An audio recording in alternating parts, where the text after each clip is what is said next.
എനിക്കൊരു ചെറിയ ക്രൂരമായ ഒരു വിനോദത്തിൽ ഇടാൻ കിട്ടി എന്നുള്ളതാണ്. പക്ഷേ മലയാളികളുടെ ദുശീലം എന്താണ്? നമുക്കൊരു ജോലി ഉണ്ടെങ്കിൽ ആ ജോലിയും വെച്ച് മാനം മര്യാദയായി ജീവിച്ചു, വേറെ ഒന്നും ചെയ്യുന്നത്. നിങ്ങളൊരു ചിത്രകാരനാണെങ്കിൽ ചിത്രം വരയ്ക്കും. കാരണം ഈ ചിത്രം വരയ്ക്കുന്നത് മാത്രം നിന്നില്ലല്ലോ, ചിത്രം, ശില്പം, കവിത എന്തും ചെയ്യും. ഞാനും ഏറെക്കുറെ എനിക്ക് ചിത്രം വരയ്ക്കണം തോന്നിയപ്പോൾ ഞാൻ ചിത്രം വരയ്ക്കും. അതിനോട് പാട്ട് എഴുതണം തോന്നിയപ്പോൾ ഞാൻ പാട്ട് എഴുതി. എനിക്ക് പാട്ട് എഴുതാതിരിക്കാൻ പറ്റില്ല, കാരണം ഞാൻ വളർന്നു വന്ന രീതി, എനിക്ക് വയലാർ രാമവർമ്മയോടുള്ള ബന്ധവും ഒക്കെ തന്നെ എഴുത്തുകാരനാവാതിരിക്കാൻ സാധ്യമല്ല. അത് IAS കാരനായത് യാദൃച്ഛികമായി ഞാൻ പരീക്ഷ എഴുതുകൊണ്ട് കിട്ടിയതാണ്. പക്ഷെ പാട്ടെഴുത്തങ്ങനെയല്ല, അത് ഞാൻ എന്നോട് തന്നെ നടത്തിയ ഒരു ഉടമ്പടിയാണ്. വയലാർ രാമവർമ്മ 46-ാമത്തെ വയസ്സിൽ 1907 മരിക്കുമ്പോൾ അദ്ദേഹത്തിൻ്റെ സർജിക്കൽ വാർഡിൻ്റെ വെളിയിൽ പേരും അങ്ങനെ മേൽവിലാസമൊന്നും ഇല്ലാത്ത ഞാനും ഉണ്ടായിരുന്നു. അച്ഛൻ്റെ മേൽവിലാസത്തിൽ മാത്രം നിൽക്കുന്ന ഞാനുണ്ടായിരുന്നു. പിറ്റേന്ന് BJT കോളേജിൽ അദ്ദേഹത്തിൻ്റെ ഭൗതിക ശരീരം കിടത്തിയിരിക്കുന്നു.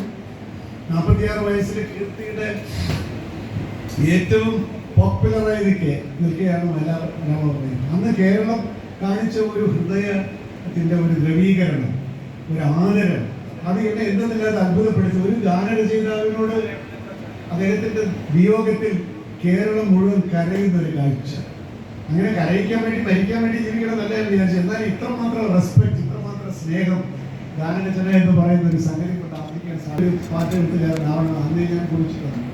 അതുപോലെ ഞാൻ പാട്ട് എഴുത്തുകാരനായി, കവിയായി. അങ്ങനെ എഴുതുമ്പോൾ എനിക്ക് തോന്നി, എനിക്ക് ചലച്ചിത്ര സംവിധാനം ചെയ്യണം തോന്നി, ചെയ്തു. ചിത്രകാരനാവണം തോന്നി. ഞാൻ പഠിച്ചിട്ടൊന്നും ഇല്ലെങ്കിൽ ഇത്തിരിയൊക്കെ പഠിച്ചിട്ടുണ്ട് കേട്ടോ. ഇംഗ്ലണ്ടിൽ 1 വർഷം പഠിക്കാൻ പോയപ്പോൾ ഞാനൊരു ടീച്ചറുടെ കൂടെ മിക്കവാറും വൈകിട്ടൊക്കെ നടന്നിട്ട് അവർ ഇത്തിരിയൊക്കെ പഠിപ്പിച്ചു. അവസാനം എന്നോട് പറഞ്ഞു, നിങ്ങൾക്ക് വരയ്ക്കാൻ അറിയാം, വരപ്പ് നിർത്തണം എന്ന് അറിഞ്ഞുകൂടുന്നൊരു കുഴപ്പമില്ല, യു ഓവർ പേജ്. അതാണ് അവരെന്നെ പറ്റി പറഞ്ഞ comment. You overdo it, you stop, there is a point at which you should stop. ഇതൊക്കെ എനിക്ക് നല്ല ഓർമ്മയുണ്ട്. അത്രയൊക്കെ അത്യാവശ്യമൊക്കെ ഞാൻ ഇതിൻ്റെ ബാലപാഠം ഇംഗ്ലണ്ടിൽ വെച്ച് പഠിച്ചു.